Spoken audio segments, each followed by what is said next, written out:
Bien, pues buenos días a todos. Mi nombre es Jorge Monasterio y soy R3 de Geriatría, para los que no me conocen. Pues el día de hoy vamos a abordar el tema de la valoración preparatoria enfocada en el paciente hepatópata, es decir, un paciente ya conocido como hepatópata o que inclusive en las valoraciones preparatorias podemos darnos cuenta de algunas anormalidades en las pruebas bioquímicas o clínicamente nos damos cuenta de algo que nos llama la atención y que queremos dar un mejor abordaje y sobre todo dar las mejores recomendaciones para que pues el paciente en caso de que vaya a una cirugía, sobre todo pues selectiva, pues vaya con el mejor manejo perioperatorio. Entonces, en esta ocasión, pues el abordaje del tema va a contener pues algunas consideraciones anestésicas, eh, sobre todo por la fisiopatología de la enfermedad hepática, como es que algunos anestésicos pues pueden aumentar la vida media y tener mayores repercusiones hemodinámicas. También el riesgo quirúrgico, como es que nosotros evaluamos el riesgo quirúrgico en este tipo de pacientes, con qué escalas de riesgo podemos utilizar y también escalas para valorar el riesgo y la severidad de la enfermedad hepática. También considerar el tipo de procedimiento, la severidad de la enfermedad y el pronóstico por el tipo de cirugía. También el manejo de las complicaciones propias de la insuficiencia hepática que se pueden presentar en el perioperatorio y así como algunas consideraciones y metas a alcanzar previo a la cirugía en este tipo de pacientes. Entonces, en las consideraciones anestésicas, pues nosotros podemos dar algunas sugerencias en cuanto al manejo de la anestesia, o sobre todo conocerlas, porque en teoría, pues el anestesiólogo hace una valoración también previa para valorar qué tipo de sedantes y de anestésicos son los ideales en este tipo de pacientes con algún problema hepático crónico o inclusive en algunos pacientes con problemas hepáticos agudos. Entonces, dentro de los sedantes e inductores de la anestesia, el propofol es uno de los inductores que se prefieren por tener una vida media corta, ya que los demás inductores, por ejemplo, los opiáceos y las benzodiazepinas tienen un metabolismo lento, lo que podrían ocasionar que se prolongue la vida media, que hay una depresión neurológica y la precipitación de encefalopatía hepática. Entonces, si se utilizan estos medicamentos, pues deberán usarse con precaución.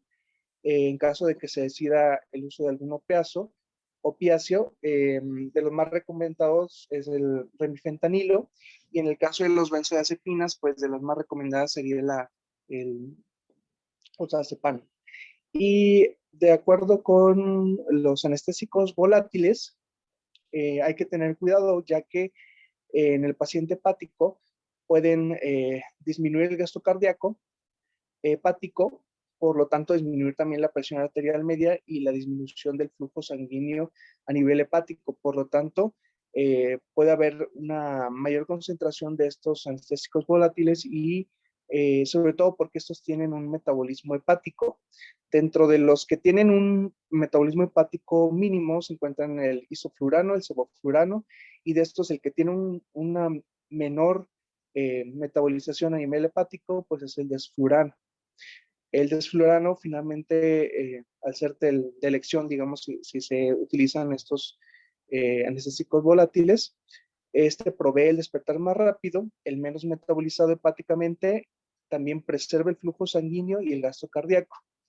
De estos, el que tiene más metabolismo hepático es el alotano, por lo tanto deberá contraindicarse el uso de este anestésico. Dentro de los bloqueadores neuromusculares se prefieren los medicamentos que tienen una vida media corta, como el atracuronio y el cisatrocuronio, que tienen una eliminación no hepática. Dentro de estos que tienen una vida media corta es la succinilcolina y el rocuronio, y por ejemplo se deberían de evitar los que tienen una vida media larga, como el cisatracuronio. En cuanto al tipo de anestesia, siempre se va a preferir una anestesia de tipo regional, eh, ya sea epidural y ya que, por ejemplo, la anestesia general y la sedación, pues tiene pues, muchos efectos cardiovasculares y hipotensores sobre el flujo sanguíneo hepático que pueden agravar la enfermedad hepática. Ahora, para nosotros valorar el riesgo quirúrgico, nosotros tenemos que tener las siguientes consideraciones. Tenemos que valorar la enfermedad la gravedad de la enfermedad hepática, el tipo y localización de la cirugía y si la cirugía es de urgencia. Estos tres son los tres factores más importantes para definir el riesgo quirúrgico de un paciente hepatópata, aunque también tendríamos que valorar el tipo de anestesia a utilizar y las comorbilidades. Dentro de las más frecuentes sería la diabetes, la insuficiencia hepática y las cardiopatías. Ahora, para evaluar la severidad de la enfermedad, pues nosotros tenemos que tomar en cuenta que en general el riesgo promedio de muerte en una cirugía abdominal en un paciente hepático varía entre el 11 y el 28% de forma general. Esto sin tomar en cuenta la severidad de la enfermedad, es decir, por ejemplo, un paciente Child C con una cirugía cardíaca, pues a veces la mortalidad es cercana al 100%, siendo que en una cirugía abdominal en un paciente no cirrótico, pues el riesgo promedio de muerte oscila alrededor del 1%. La enfermedad hepática confiere un alto riesgo quirúrgico, eh, pues por precisamente por todos los sistemas que se ven afectados en la enfermedad hepática. De estos, los más importantes, pues la coagulopatía que se encuentra en la enfermedad hepática, también la desnutrición crónica, la hipoalbuminemia severa, que también esto va a condicionar una disfunción inmune, también cursan, eh, posiblemente pueden cursar por una cardiomopatía del cirrótico, así como a otras alteraciones pulmonares, derrame pleural, hidrotórax, también alteraciones en la función renal como el síndrome hepatorrenal. Y generalmente hablaremos de que hay una enfermedad severa cuando hay datos de hipertensión pulmonar clínicamente significativa, es decir, que se pueda manifestar con encefalopatía, con una citis, con una peritonitis bacteriana espontánea, con una síndrome hepatorrenal, es decir, cuando las alteraciones a nivel hepático pues se encuentran descompensadas, es decir, hablamos de una insuficiencia hepática descompensada. Y esta hipertensión portal clínicamente significativa es el principal factor relacionado a la morbimortalidad.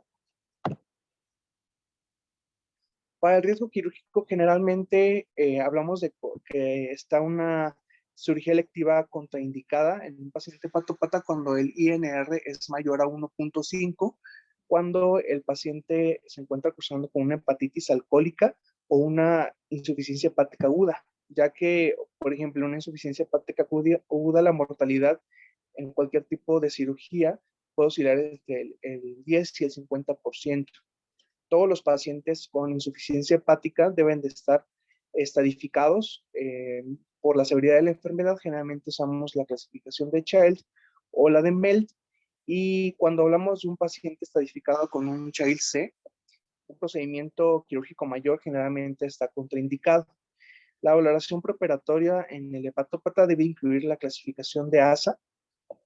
Y ojo aquí, siempre cuando hablamos de pacientes cirróticos compensados, hablamos de un ASA 3 y cuando hablamos de descompensados hasta un ASA 4. También hemos visto pacientes con ASA 5, es decir, que pues prácticamente tienen pocas probabilidades de sobrevivir a una cirugía en las 24 horas. Bueno, con o sin cirugía, las posibilidades de sobrevivir son bajas. Aquí la mortalidad alcanza hasta el 100%. Entonces aquí, pues nunca equivocarnos, porque a veces nosotros, con tal de que el anestesiólogo lo pase o no complicarnos, pues le ponemos hasta 2, hasta 3, cuando realmente sabemos que pues un paciente que tiene una insuficiencia hepática, pues es un paciente muy lábil y que en cualquier momento puede presentar algún tipo de complicación, y sobre todo en el perioperatorio. Entonces, nada más para recordar la clasificación de ASA, uno que es un paciente sano sin comorbilidad, 2, una enfermedad sistémica leve a moderada. El ASA3, cuando ya hablamos de un cirrótico compensado, donde hay limitación funcional y la enfermedad es moderada a severa, esto tiene una repercusión en la mortalidad perioperatoria entre el 1.8 y 5.4 en el caso del ASA3, y en el ASA4 hasta del 25%, que es la enfermedad sistémica severa con un riesgo vital constante. Pues no podemos negar que un paciente cirrótico, sobre todo los descompensados, está en un riesgo vital constante. Son pacientes que generalmente tienen antecedentes de varias hospitalizaciones que ya han cursado con complicaciones propias de la hipertensión portal, es decir, que hayan llegado con algún sangrado de tubo digestivo, de origen varicial, que tengan antecedentes de encefalopatía hepática, peritonitis bacteriana espontánea, ascitis grado 2 o 3. Entonces, es algo que siempre debemos de considerar que estos pacientes están en un riesgo pues constante, tan solo por el hecho de padecer insuficiencia hepática crónica. Entonces, los estudios que vamos a solicitar en un paciente hepatópata, pues primero serían los de rutina, que incluye electrocardiograma, la radiografía de tórax posterior anterior, una biometría hemática completa y los tiempos de coagulación, que son el tiempo de protrombina, el tiempo parcial de tromboplastina y el INR. Ahora, hay que considerar que en el paciente hepatópata, pues no solamente vamos a solicitar estos estudios, porque estos los pedimos en un paciente hasta uno, ¿no? O que no tiene pues ninguna complicación, ninguna enfermedad crónica. Pero ya sabemos que el paciente hepatópata, por su misma enfermedad, puede hacer algún tipo de descompensación, y obviamente es mejor conocer el estado general del paciente para eh, tener un mejor control en el perioperatorio. Entonces, en ellos vamos a solicitar las transaminasas ALT, AST, también la GGT y la fosfatasa alcalina, así como la bilirrubina directa, indirecta y la total. También vamos a solicitar albúmina, electrolitos, esto de forma general también para poder clasificar la enfermedad hepática, y también podríamos pedir algunos otros como la gasometría arterial, ya que esos pacientes pueden cruzar con una alcalosis metabólica, y otros estudios que nos podrían ayudar a evaluar de forma general al paciente son el ecocardiograma y el ecocardiograma express con dobutamina, ya que estos pacientes pues también pueden cursar con una cardiomiopatía. Entonces, siempre considerar cuándo este paciente va a ser necesario pedir estos estudios, sobre todo porque el riesgo perioperatorio de estos pacientes es muy alto. Entonces, al poder controlar las complicaciones propias de la enfermedad o al llevar al paciente a las óptimas condiciones posibles a una cirugía, pues obviamente el pronóstico puede ser mucho mejor, a pesar de que de forma general, pues el pronóstico es malo para un enfermo, un hepatópata, ¿verdad? Ahora, existen varios modelos pronósticos y de severidad de la enfermedad hepática. Dentro de ellos podemos mencionar el MELT, que es el modelo de la enfermedad crónica hepática avanzada de la Clínica de Mayo, que está en su inicio, pues se propuso para poder estadificar el pronóstico eh, en pacientes con enfermedad hepática avanzada y que iban a ir a una cirugía de unos tips que es la derivación portosistémica transyugular. Entonces, esa es una de las alternativas en enfermedad hepática avanzada para disminuir los datos de la hipertensión portal. Entonces, este modelo pronóstico es muy útil ya que tiene beneficios, sobre todo si lo comparamos con otros modelos pronósticos como el CHILD, ya que aquí todos los parámetros se miden de forma objetiva. Entonces, en las cosas que vamos a considerar para el modelo pronóstico del MELT, pues vamos a considerar la creatinina, eh, también el INR, perdón, el INR, el sodio y la albúmina. Entonces, en esos pacientes, de acuerdo con todo esto, nos va a dar un estimado de la mortalidad de acuerdo con el puntaje MELT. Entonces, aquí tomé de ejemplo un paciente con una creatinina de 1.5, es decir, con una alteración en los azuados, con alteraciones también en la albúmina de 1.8, un INR elevado de 1.22 y una hiponatremia de 122. Esos son factores importantes a considerar en los pacientes hepatópatas, ya que nos hablan sobre todo de complicaciones como el síndrome hepatorrenal, o si es que ya tiene una enfermedad renal crónica adyacente, y sobre todo a nivel de síntesis.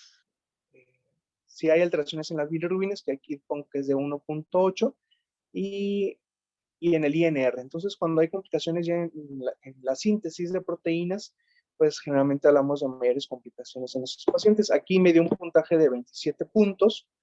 De acuerdo a la mortalidad a 30 días, este puntaje de 27 puntos me sale una mortalidad a 30 días de hasta el 53%. Entonces, de acuerdo al puntaje, pues va a ser la mortalidad esperada de acuerdo con cada uno de esos puntajes. Si nosotros tomamos en cuenta la clasificación Child-Pugh o Child-Turcotte-Pugh, aquí toma en cuenta 3 parámetros bioquímicos, que es la bilirrubina, la albúmina y el INR, y 2 clínicos, que es la presencia de ascitis y de encefalopatía. Aquí, obviamente, las desventajas de esta escala es que utilizamos 2 condiciones clínicas que pueden variar de acuerdo a al punto de vista del clínico. Es decir, para mí lo que puede ser una citis moderada, tal vez para alguien es severa. Entonces aquí podrían variar los puntajes, por lo que lo hace una clasificación menos objetiva. Entonces, igual pasa con la encefalopatía. Sin embargo, bueno, de forma general, podemos hablar de que la mortalidad en pacientes que van a ser sometidos a alguna cirugía, de acuerdo con la clasificación de Child, cuando es una clasificación Child A, eh, pues la mortalidad preoperatoria es alrededor del 10%, en el caso de un Child B es hasta del 30%, y en un Child C del 75-82%. Esto puede ir disminuyendo en caso de que los pacientes sean atendidos en centros especializados, es decir, hay centros donde hay especialistas en cirugía eh, que tienen pues conocimientos y que están adiestrados en el manejo de pacientes hepatópatas. Entonces, aquí puede disminuir hasta, aquí es 10%, pero es uno. En Child B y C puede ser hasta el 10% y en un Child A una disminución hasta el 2%. Esto hablando de cirugías, sobre todo abdominales, que sería la colistectomía, las herniorrafías y las colectomías. Entonces aquí sería un punto a considerar que siempre los pacientes pues los tengamos clasificados en la clasificación de Child y de MELD. Generalmente cuando hablamos de un MELD por debajo de los 10 puntos, eh, generalmente pues las probabilidades de que al paciente le vaya mejor pues son más altas, por lo tanto una cirugía electiva en pacientes con MELD menor a 10 generalmente no hay contraindicación, a menos que haya algún otro factor agregado. Generalmente cuando hablamos de un MELD mayor, aquí es mayor a 15 y una albúmina menor a 2.5 gramos por litro, generalmente la contraindicamos. Cuando hay un MELD entre 10 y 15, se puede realizar la cirugía siempre y cuando hay una evaluación estricta en centros especializados. Esos generalmente son las condicionantes para una cirugía abdominal.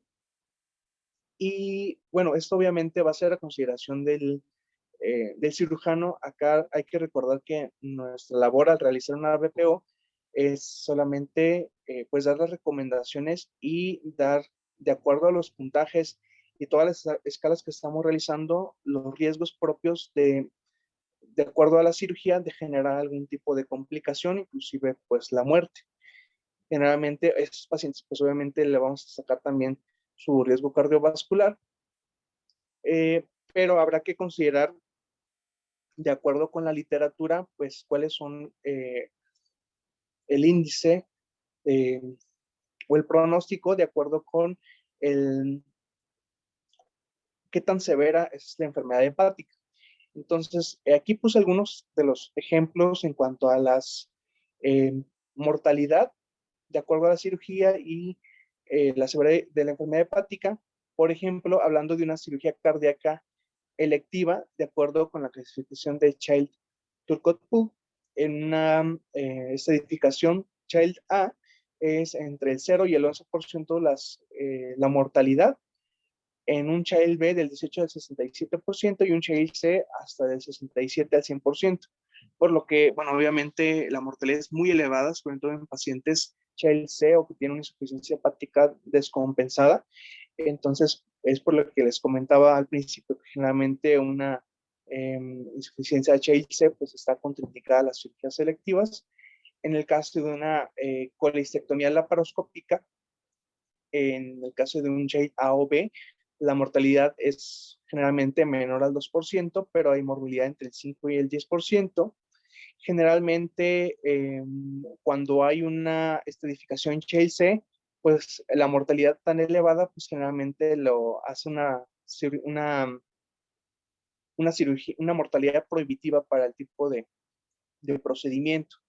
Entonces, generalmente cuando hay pacientes con colecistitis que tienen una insuficiencia hepática, se prefiere algún manejo conservador, es decir, considerar antibiótico o considerar inclusive un drenaje percutáneo en caso de piocolecisto. En el caso de las cirugías abdominales, hay que recordar que estas son hasta 4 veces más frecuentes en pacientes con insuficiencia hepática, sobre todo relacionado al aumento de la presión intraabdominal y la citis. Y de estos pacientes que se operan de una herniorrafía o una plastía abdominal, hasta el 8% genera recurrencia. Entonces, en pacientes con un Child A o B, la mortalidad es alrededor del 5.7%. Pero si la cirugía es de urgencia, pues se puede elevar hasta 5 veces ese 5%. Entonces, hasta casi el 30%, alrededor del 30% es la mortalidad en pacientes, una plastía abdominal de urgencia. En el caso de una cirugía colorectal, se conoce que la mortalidad ronda entre el 13 y el 35%, por lo que generalmente se consideran manejos endoscópicos donde el riesgo puede ser discretamente menor. Por ejemplo, en el caso de que hubiera una obstrucción intestinal, pues se pueden considerar el manejo de unos shunts colocados de forma endoscópica. También en el caso de una cirugía electiva de cadera o rodilla, de acuerdo al Child, si es un Child A, la mortalidad es alrededor del 4%, Child B del 14% y un Child C, pues hasta el 100%. En el caso de un trauma cerrado de abdomen, en cuanto a la mortalidad postoperatoria, si hay un MELD por arriba de 17, pues la mortalidad también es cercana al 85%. Entonces, si tomamos en cuenta todo lo que nos sale la literatura en cuanto a la mortalidad de acuerdo al Child, pues es evidente que un Child C o una insuficiencia hepática descompensada, un MELD mayor a 15 o 17, pues la mortalidad es mucho mayor y generalmente pues las cirugías son contraindicadas. Aquí lo importante va a ser el manejo de las complicaciones en el perioperatorio, ya que sabemos que esos pacientes generalmente, sobre todo, tan solo el hecho de estar hospitalizado, pues puede generar una serie de complicaciones asociadas a la misma enfermedad. En el caso de que haya ascitis, eh, se recomienda realizar una paracentesis para descartar peritonitis bacteriana espontánea, sobre todo si hay una citis moderada severa y hay que realizar una paracentesis de grandes volúmenes, pues hay que también reponer con albúmina y también es importante iniciar o ajustar los diuréticos, sobre todo si nosotros detectamos, bueno, la recomendación es que al menos sean 6 semanas previas a la cirugía la cita para la valoración preoperatoria, entonces ahí habría que iniciar o ajustar los diuréticos para un mejor control de la citis, así como proponer una dieta hiposódica para evitar la hiponatremia dilucional y así disminuir también la formación de líquido de ascitis. En cuanto a la encefalopatía, pues hay que iniciar lactulosa para garantizar entre 2 o 4 deposiciones al día. En caso de que haya encefalopatía y haya persistencia a pesar del uso de la lactulosa, considerar el adicionar la rifaximina. En caso de que no tengamos rifaximina, pues considerar el uso de metronidazol o neomicina. También es importante evitar el uso de los opiáceos y las benzodiazepinas. En cuanto a las varices esofágicas, el inicio o ajuste de beta bloqueantes, y también se recomienda ligadura endoscópica prequirúrgica en varices de alto riesgo o con antecedentes de sangrado, es decir, un paciente que ya es conocido con eh, varices de alto riesgo, pues no tener un manejo expectante para ver si se complica en la cirugía, sino de preferencia hacer una ligadura endoscópica prequirúrgica. Y en cuanto a las recomendaciones generales, en esta bibliografía pues nos recomiendan la reposición de vitamina K con 10 miligramos al día por 3 días. Ahorita vamos a ver más adelante un poquito de este tema, porque obviamente habría que considerar la coagulopatía en el paciente hepatópata. Que bueno, hay algunas discusiones con respecto a si se repone o no con vitamina K. También optimizar la nutrición sin restricción de proteínas entre 1.2 a 1.5 gramos kilogramo día, evitar los medicamentos hepatotóxicos o nefrotóxicos y monitorizar y corregir las alteraciones hidroelectrolíticas. Ahora, hay ciertas metas a alcanzar previo a la cirugía mayor y electiva. Como les había comentado al principio, pues generalmente se contraindica la cirugía electiva cuando el INR está mayor a 1.5. Entonces, en cuanto a estas metas, pues las primeras 3 están relacionadas con la anemia y la coagulopatía del paciente hepatópata. Entonces, en el caso de un TP prolongado, se recomienda la corrección con vitamina K, los plasmas frescos congelados o crioprecipitados, con una meta de llevar al INR menor a 1.5. Esto es de forma general y vamos a ver que, de acuerdo a las últimas recomendaciones, sobre todo de los colegios de bancos de sangre y de algunas asociaciones que se dedican a un mejor uso de los hemoderivados, pues vamos a ver que hay un poco de disfunción. También llevar a un conteo plaquetario superior a los 100,000 y la corrección del hematocrito. Más adelante vamos a enfocarnos un poquito a eso porque a veces son como que muchas de las dudas que nosotros tenemos al momento de hacer la BPO, cuánto le vamos a pedir de plasma fresco congelado, cómo vamos a corregir el INR, cómo vamos a corregir las plaquetas, cuánto le vamos a solicitar de paquetes globulares, si se los vamos a pasar antes de la cirugía, en el transquirúrgico, postquirúrgico, o cuáles son las indicaciones. Entonces, eso es importante. Aparte de esto, pues el manejo de sostén de forma general, que incluye la corrección de trastornos hidroelectrolíticos, la corrección de factores que agraven o precipiten la encefalopatía, es decir, por ejemplo, si encontramos que tiene una infección de vías urinarias, pues dar un tratamiento para el manejo de la infección y que esta no se agrave y pueda eh, precipitar una encefalopatía. También el aporte nutricional adecuado entre 30 y 35 kilocalorías kilogramo día, y las proteínas, pues no hacer ningún tipo de restricción, que se mantenga entre 1.5, 1.2 y 1.5 gramos kilogramo día. También el seguimiento postoperatorio, en las recomendaciones tendríamos que poner ahí que se recomienda controles de tiempo de protrombina, bilirrubinas, también de los ácidos para valorar función renal. También valorar el empleo de antibióticos para reducir el riesgo de infecciones, así como tratar la ascitis previamente para disminuir el compromiso respiratorio, infecciones, licencia de herida quirúrgica y otras complicaciones propias que pues el aumento de la presión intraabdominal por la ascitis podrían traernos. Entonces, a considerar con respecto a la coagulopatía, la trombocitopenia y la anemia del paciente hepatópata, hay que considerar que hay afectación por la misma enfermedad hepática, hay afectación de síntesis de los factores de coagulación protrombóticos y fibrinolíticos.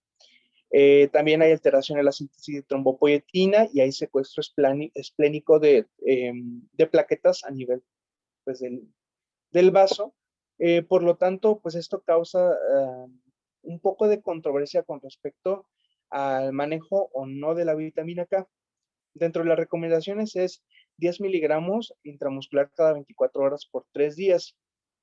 Esto está un poquito en controversia y hay algunos que están a favor y otros en contra del uso de la vitamina K, ya que, bueno, hay que recordar que la vitamina K, que es la fitominediona, que es la vitamina K1, eh, pues generalmente el requerimiento diario es de 0.03 a 1 miligramo kilogramo por día y una dieta generalmente nos ofrece hasta 300 microgramos día. Entonces, generalmente en la dieta pues tenemos un buen aporte de vitamina K y generalmente no necesitamos ningún tipo de reposición. Hay que recordar que los factores dependientes de la vitamina K pues obviamente van a estar disminuidos, pero más que nada por las alteraciones en la síntesis, no tanto porque hay una falta de sustrato, que sería la vitamina K. Entonces,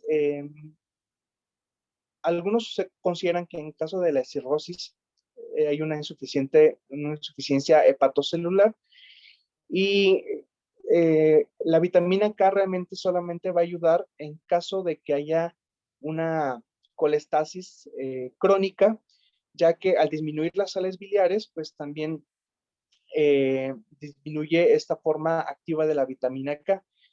Entonces, en realidad solamente se ha visto utilidad en el uso de la vitamina K en caso de que hay un patrón colestásico en el paciente con insuficiencia hepática y generalmente solamente si hay un déficit en las sales biliares. Entonces, es por lo que actualmente pues, no se está recomendando mucho la vitamina K. Aparte, habría que ver si en un paciente pues, normal sin hepatopatía, si hay un déficit de vitamina K entre 14 y 18 horas después de la reposición de vitamina K, pues tendríamos que ver un acortamiento en el tiempo de protrombina. Si no lo hay, pues realmente pues no veríamos ninguna utilidad en el uso de vitamina K en el paciente hepatópata. Ahora, en el caso del plasma fresco congelado, pues el plasma fresco congelado pues va a ser una concentración de factores de la coagulación que son pues los que están disminuidos también en el paciente hepatópata. Solamente que hay que recordar que en el caso de esta disminución de los factores de la coagulación, así como los factores fibrinolíticos, se encuentran disminuidos tanto de una parte como de otra, por lo que generalmente los pacientes hepatópatas tienen alteraciones en las pruebas de la coagulación, pero esto no siempre significa que haya una alteración in vivo de la coagulación, es decir, eh, ya que hay una disfunción en el orden procoagulante y en el orden anticoagulante, se mantiene, por así decirlo, en un balance hemostático, es decir, ya que hay alteración tanto de los factores que promueven como que los disminuyen la coagulación. Entonces, aquí tendríamos que considerar el uso de otros estudios para valorar la coagulopatía del paciente hepatópata. Uno de ellos es la tromboelastografía. La tromboelastografía, algunos lo han, sobre todo en los últimos años, se ha eh, venido dando como una guía para la terapia transfusional en tiempo real durante la cirugía, es decir, durante la cirugía van tomando varias muestras seriadas de sangre, generalmente se ocupan 0.3 mililitros, después se utiliza un transductor y, bueno, de acuerdo con cómo se hacen movimientos oscilatorios, lo que promueve el inicio de la cascada de la coagulación. Entonces, lo que nos va a valorar la tromboelastografía son varias cosas, es decir, tanto los factores de la coagulación, o sea, procoagulantes, como la fibrinólisis, es decir, nos va a dar como eh, cómo es la vida de un coágulo, es decir, si el coágulo es estable o no es estable, si realmente hay una coagulación y cómo está la fibrinólisis. Entonces, hay un patrón normal en esta tromboelastografía. Esto, en la primera parte de la coagulación, pues nos va a valorar el tiempo en que se genera el coágulo, el clotting time, y posteriormente la cinética del coágulo, es decir, si es que se mantiene estable este coágulo o si se empieza a degradar muy rápido o si no tiene la suficiente dureza para mantener este coágulo estable. Entonces se valora también la fortaleza o la fuerza del coágulo y posteriormente cómo va disminuyendo, así como se van generando los factores fibrinolíticos. Entonces esto finalmente va a repercutir en el tiempo de lisis de este coágulo. Entonces estos patrones de tromboelastografía nos va a ayudar a identificar eh, si hay una coagulación normal, si hay una coagulación prolongada, es decir, por anticoagulación o deficiencia de factores, si hay una trombocitopenia, si hay bloqueadores de la función plaquetaria, ya que recordemos que en estos pacientes puede haber también una pseudotrombocitopenia y también no porque estén disminuidas las plaquetas significa que va a haber una disminución en la función plaquetaria. También valorar la fibrinólisis, si hay estados de hiper o hipocoagulabilidad, si hay patrones de coagulación intravascular diseminada o si hay una coagulación intravascular diseminada tardía. Entonces, estos patrones nos ayudan a conocer más de una forma más objetiva cómo se está generando pues la coagulación en el paciente hepatópata. Entonces, aquí son las gráficas, es como el normal. La B, si hay una alteración en los factores de la coagulación. Y, por ejemplo, la C, si hay alteraciones en la agregación o en la función plaquetaria. Entonces, estos son los patrones. Y de acuerdo a las recomendaciones, ya cambiando de un poquito de tema sobre si vamos o no a requerir transfusiones en el paciente o cuáles son las metas, de acuerdo a las recomendaciones de la Asociación Americana de Bancos de Sangre, desde el 2012 pues han dado una serie de recomendaciones y de forma general estas recomiendan adherirse a una estrategia de transfusión restrictiva, es decir, en los últimos años comentan que ha disminuido al menos en Inglaterra hasta un 20% el uso de transfusiones, ya que se ha visto y a pesar de que se ha disminuido el uso de transfusiones en las cirugías, no ha aumentado el riesgo, no ha aumentado la hemorragia o no ha habido una repercusión sobre la morbimortalidad. Esto ya que la transfusión restrictiva, pues obviamente habla de que la transfusión solamente se va a reservar en casos donde está indicado y realmente necesaria una transfusión. Aquí nos recomiendan que hay que considerar transfusión si hay una hemoglobina menor a 8 gramos sobre decilitro. Generalmente se indica en pacientes que tienen 7 gramos por decilitro de hemoglobina y hay que transfundir en caso de una anemia sintomática, es decir, que haya angina, que haya disnea, que haya algún dato de síndrome anémico. Ahora, en cuanto a las indicaciones en el manejo de la trombocitopenia, es decir, cuándo vamos a indicar una transfusión o cuál es la meta de la transfusión. Aquí, por ejemplo, en una cirugías invasivas, incluyendo bypass postcardiopulmonar, se recomiendan valores arriba de 50,000 plaquetas. En las cirugías donde más requieren, por ejemplo, un número de plaquetas mayor es en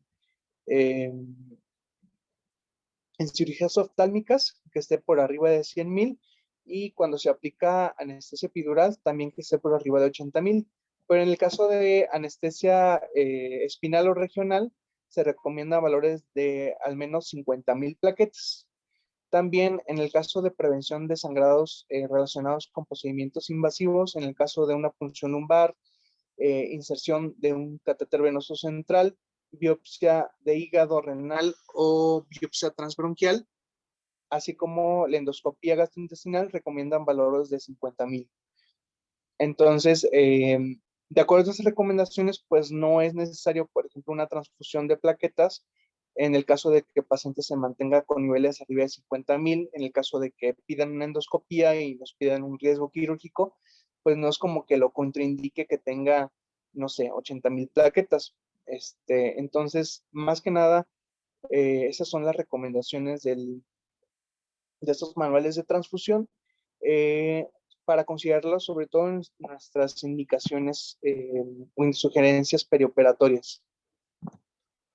En cuanto a las recomendaciones, en el plasma fresco congelado, vamos a ver que en los pacientes hepatópatas, aquí en esta recomendación, dicen que no hay una recomendación de administración de plasma en pacientes hepatópatas sin evidencia de sangrado, solo por tener tiempos de coagulación alargados. Es decir, no hay como tal una indicación, por ejemplo, un paciente que tiene un INR de 2, pero que no va a estar sometido a ninguna cirugía, y sobre todo que no tiene nada de evidencia de sangrado, pues no hay una indicación real para pasar, para administrar plasma. También esto es de acuerdo a las recomendaciones del Comité Nacional para Transfusión Sanguínea y de acuerdo al NICE europeo, pues dice que también en cuanto al plasma fresco congelado, pues no hay un sustento del transfundir en pacientes con tiempos de coagulación prolongados sin evidencia de hemorragia y no se transfunde para la corrección de estudios de laboratorio. Eh, es algo que pues generalmente nosotros hacemos, bueno, que es lo que he visto en los últimos 2 años, ¿no? Que a veces lo que queremos hacer es que corrija un tiempo de coagulación en un paciente patópata para que nos acepten para una endoscopía, ¿no? Cuando pues debemos estar conscientes que finalmente esta prolongación de los tiempos de coagulación pues es parte de la enfermedad hepática y de forma, digamos, artificial, pues eh, vamos a corregirlo para solamente unos estudios de laboratorio de control que nos salga que ya tiene el INR 1.5 o menor, pues no tiene como mucha indicación, sino solamente en casos de evidencia de hemorragia. Aquí más bien sería en cuanto a la preparación prequirúrgica, cuáles son las recomendaciones. Y aquí la dosis recomendada es 2 horas previas a la cirugía de 10 a 20 mililitros de plasma por kilogramo. Esta dosis puede ser fraccionada, mitad de la dosis precirugía y la segunda mitad en infusión a las 8 horas. Recordando que la vida media de los factores de la coagulación en un plasma fresco congelado es alrededor de 6 a 8 horas máximo. Entonces, obviamente, entonces no tendría caso administrar los previos solamente para corregir unos estudios de laboratorio. Entonces, es algo que tendríamos que considerar. Una dosis entre 10 a 20 mililitros de plasma por kilogramo nos va a aumentar aproximadamente 30%, del 30 o hasta un máximo de un 50% de la actividad de los tiempos de coagulación. Y para lograr unos tiempos de coagulación, bueno, una corrección de hasta el 100% de los factores de la coagulación, tendremos que pasar 40 mililitros de plasma por kilogramo dosis. Esto hay que considerarlo porque obviamente el plasma pues incluye pues bastante líquido. Entonces, si nosotros consideramos en un paciente de 70 kilos con requerimientos de plasma fresco congelado, si lo calculamos a 15, nos salen 1050 mililitros. Entonces, habría que considerar el riesgo-beneficio de pasar estos plasmas, ya que obviamente puede aumentar la volemia, inclusive puede aumentar la hipertensión portal y en el caso de que el paciente tenga varices esofágicas, pues aumentar el sangrado. Lo mismo en el manejo con los otros hemoderivados, es decir, con un paquete de sangre. Obviamente, si la meta está entre 7 y 8 gramos por decilitro de hemoglobina, pues lo mínimo para mantener estos niveles y no aumentar eh, tanto el volumen que se va a transfundir en este paciente, porque recordemos que el manejo restrictivo pues es el que ha dado pues mayores beneficios en el paciente hepatópata. Entonces, es también dentro de las consideraciones en las sugerencias perioperatorias habría que considerar el manejo restrictivo de líquidos.